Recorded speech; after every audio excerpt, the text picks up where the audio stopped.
One of the great things about the Google Calendar is that you can change the way you view it.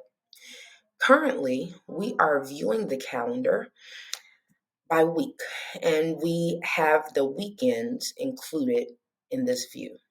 However, we could change that by coming to this drop down box here at the top, clicking it, and let's say we want to keep the week view, but we want to take off weekends.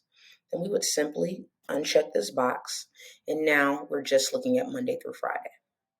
We could also change the view to see what's happening by day. We can change the view again to see what's happening by month. But one of the coolest features is that you can view it as a schedule so that you can kind of view this as your things to do for the day. Um, these are the different ways that you can view Google Calendar.